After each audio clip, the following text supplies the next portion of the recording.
गुरसाळे गाव आणि सातारा जिल्ह्यामध्ये आमचे गुरसाळ्याला 5 लिंगाचे गाव आहे। या ठिकाणी सोमेश्वर, रामलिंग, भावलिंग, शिवलिंग आणि गुप्तलिंग असे 5 लिंगाचे एकमेव सातारा जिल्ह्यामध्ये गुरसाळे हे गाव आहे।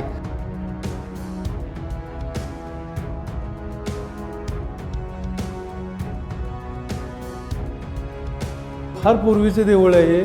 ज्या वेळेला गुरसाळ्यामध्ये गुरूंची शाळा होती आणि गुरूंची शाळा असल्यामुळं त्याचे जे शिष्य होते ते जिथं जातील तिथं ते काय करत होते, स्वतःचं म्हणजे साधना करत असत आणि ती साधना करताना त्यांना शिवलिंगाची स्थापना करत असे।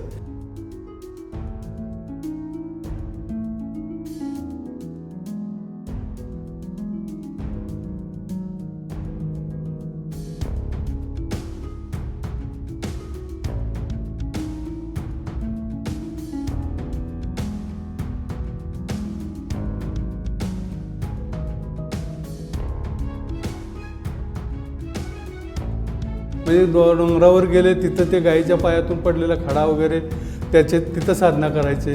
गावाच्या बाजूला जर करायचं झालं तर ओढ्याच्या काठाला तिथं रामलिंगाचं देऊळ स्थापन करून तिथं साधना करायचे। इकडे या एरियात जर आले तर इथं हे त्यांनी शिवलिंग स्थापन करून तिथे हे साधना करत होते।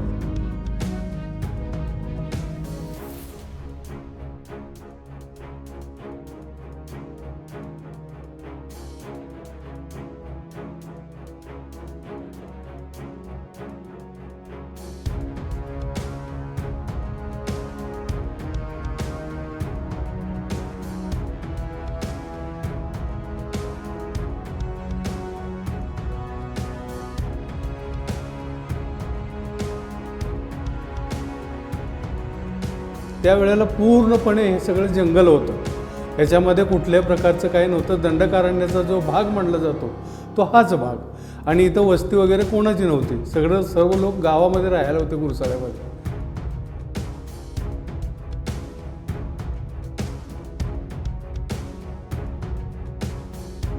नंतर इथं हे शिवलिंगाची स्थापना केली। याला देऊळ वगैरे पहिलं काही नव्हतं, फक्त दगडाच्या अशा भिंती वगैरे होत्या, तात्पुरत्या होत्या। ते काय एवढ्या इतकं म्हणजे त्यावर सावली वगैरे काही नव्हती।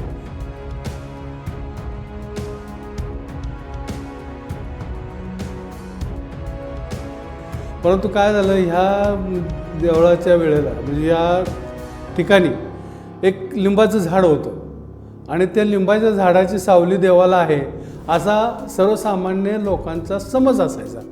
आणि त्यावेळेला काय झालं की ह्या माघ महिन्यातल्या पौर्णिमेला ज्याला नव्याची पोळी किंवा चुडपोळी म्हटलं जातं, त्या दिवशी काय झालं होतं की इथं काय पोरं आली।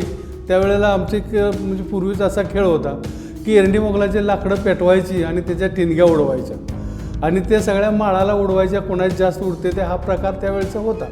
आणि त्यावेळेला त्या पोराने काय केलं, त्या लिंबाच्या झाडाच्या खोडामध्ये पेटवलेली काडाची पेंडी टाकली आणि त्यामुळं तो लिंब बाद झाला।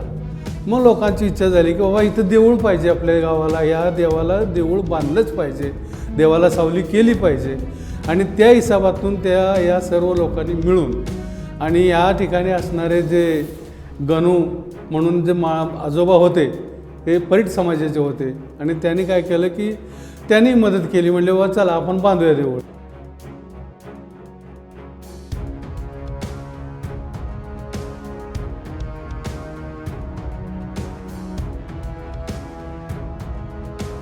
पण तो म्हातारा असा होता, इतका हुशार होता की आजच्या आर्किटेक्टपेक्षाही त्याचं नॉलेज फार मोठं होतं आणि त्या मोठ्या नॉलेजमुळं त्यानं सांगितलं तुम्ही जर मदत करत असाल तर मी बांधायला तयार आहे आणि आज हे देऊळ जर बांधायचं झालं, बांधलं तर मी पुढं अजिबात हातामध्ये हातोडा घेणार नाही, पुढं बांधणार नाही।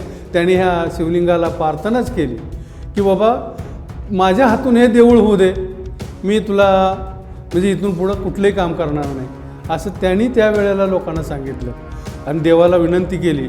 त्यावेळेला कामाला सुरुवात झाली।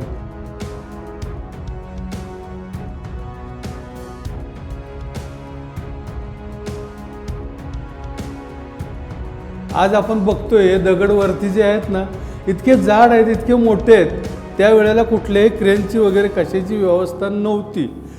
तो काय करायचा, हे दगड पूर्वेला डोंगर आहे, त्या खातोळच्या साईडला, तिकडून हे दगड आणत होते. त्यावेळेला कुठल्या प्रकारची ट्रॉली वगैरे काही नव्हतं, बैलगाडीने दगड आणायचे. एक एक दोन दोन दगड लय तर गाडीत टाकायचा आणि तो घेऊन यायचा. काही लोकांच्या अडचणी मोडातोडी सगळं काय व्हायचं. कितीही अडचणी आल्या तरी जे काय आमच्या अगोदरची जी पिढी होती त्यांनी कुठल्याही प्रकारची कारकूर न करता हे सगळे दगड बैलगाडीने आणलेत. आणि त्या म्हाताऱ्यानं दगड गाडल्याच्या नंतर वर ठेवायच्या वेळेला ते सोलानं असं वरती ओढून घ्यायचे. म्हणजे इतकं अवघड काम त्यांनी त्यावेळेला केलं. आता विशेष वाटतं आपल्याला की ते कसं काय केलं असेल.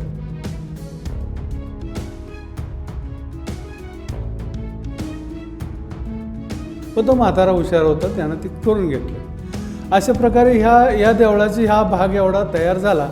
तो तयार झाल्याच्या नंतर त्याने काय केलं की वरती शिखर काढलं आणि ठेवलं तसंच. मग तेव्हा इथं या ठिकाणी कुठल्या गुरसाळ्यामधनं कोणी पुजारी वगैरे येत नाही किंवा कोण नाही. या परिसरातलाच प्रत्येकजण एक एक महिना देवाला पाणी घालायचं निमित्त केलं त्यांनी. आणि आपलं पाणी घालायचं, सकाळी संध्याकाळी आरती लावायची.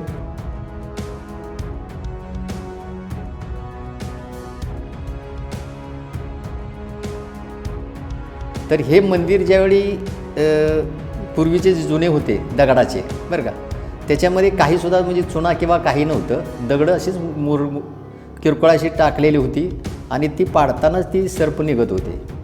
तर ही पुरातन काळापासून हे मंदिर म्हणजे आजोबा असू द्या, आमचे वडील असू द्या, ह्या काळापासून गावातून ज्यावेळी लोक इकडे यायची, जंगल असायचं, कुठं बैल वगैरे चारायला यायची, त्यावेळी ही पिंड असायची इथं फुलं वाहायची, पूजा करायची.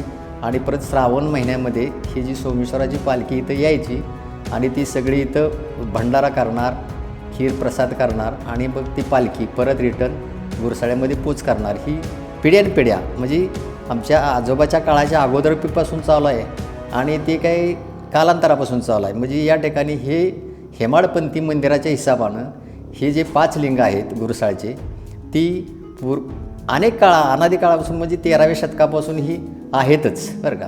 ही सिद्धांत आहे. आणि या आमच्या परिसरामध्ये सर्व लोकांना मिळून मिसळून घेतलं जातं. कारण याच्यामध्ये काय होतं, काय शिंदे समाज आहे, काय सावंत आहे, काय राऊत आहेत, काय जाधव आहेत, काय देशमुख आहेत, हे सगळे मिळून प्रत्येकजण पाणी घालतं आणि या देवाची सेवा प्रत्येकजण आपला महिना आला की करतात.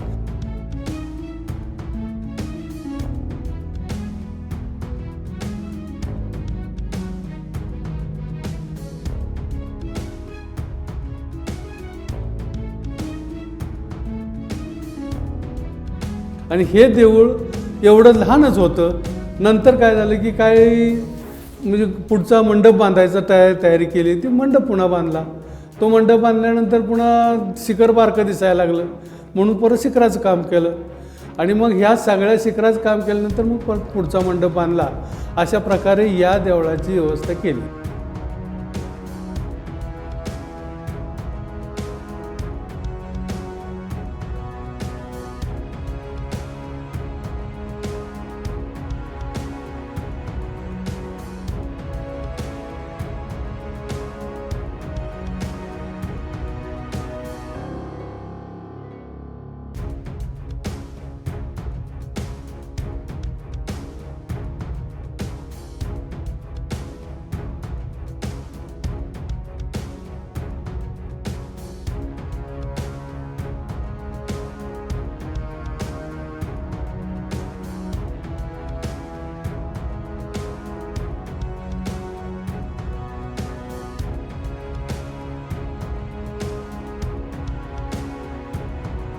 आणि इथं कार्यक्रम जर म्हटलं तर श्रावणामध्ये 4ही सोमवारी शिवलीलामृत ग्रंथाचं पारायण असतं आणि 5वं पारायण हे महाशिवरात्रीला असतं.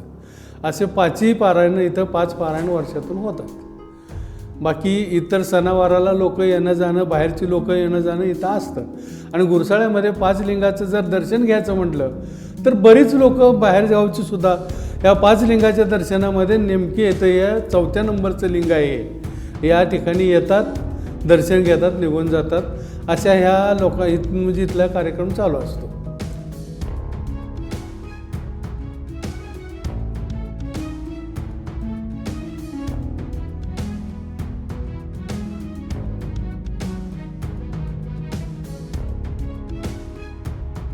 याच्या व्यतिरिक्त इतर लोक म्हणजे जी काही बाहेरनं येतात ते लोक, त्यांना कुठल्या प्रकारचा काही त्रास वगैरे काही नसतो.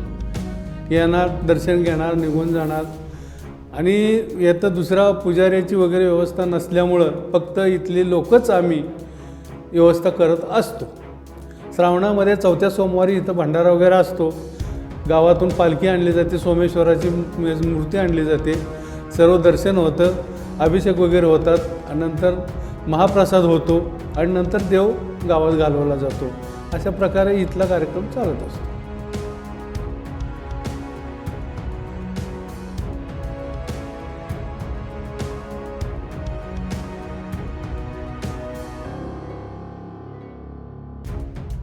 ज्यावेळी आम्ही शाळेमध्ये होतो, पहिली दुसरीला असेल किंवा अगदी पहिली दुसरीलाच असताना या मंदिराचं जे काही पाठीमागचा जीर्णोद्धार चालला होता आणि जुन्या भिंती होत्या ह्या अगदी दगडी, त्यात माती वगैरे काय होती. आणि लोक पहिला दृष्टांत झाला की लोक ज्यावेळी दगड काढायला यायचे तर प्रत्येक थरागणीस बरं का असं 1-2 नाग छोटे नाग निघायचे. तर तो जो जी काम करणारी व्यक्ती जी म्हातारं होतं तिने सांगितलं की कुठल्याही छोट्या नागाला तुम्ही अजिबात मारायचं नाही. मग ती छोटी काठी असायची आणि त्या काठीतून ते सर्प इकडून पलीकडच्या दगडातून ती लावून विल्हेवाट लावायची. मारले नाहीत काय नाही, ते तिथून ते अदृश्य व्हायचे. असे नाही म्हटलं का नाही तर ते भिंती काढण्यापर्यंत नाही म्हटलं तर 100 ते 150 माझ्या अंदाजाप्रमाणे 2 दिवस ती दगडं काढत होती. आणि मी लहान होतो तर मला मी बघायला इथं यायच होती. मोठी माणसं आमचे आजोबा वडील काढत होते. तर ते 100-150 तरी लहान मोठी ती सर्पाची पिल्लं निघालेली मी स्वतः पाहिलेली आहे. हा पहिला चमत्कार.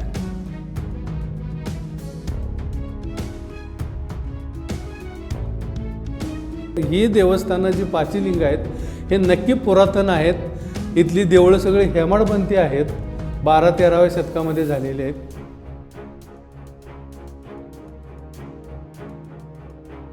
5 लिंग गुरसाळचे काय 5 लिंग आहेत ते सोमेश्वर, रामलिंग, भावलिंग आणि शिवलिंग. 4था सोमवारी आमच्या शिवलिंगाचा येतो, गुप्तलिंगाचा 5वा सोमवार येतो. असे 5 सोमवारी यात्रा होतात श्रावण महिन्यामध्ये प्रत्येक सोमवारी. आणि ही पूर्वीपार चालत आलेला आहे.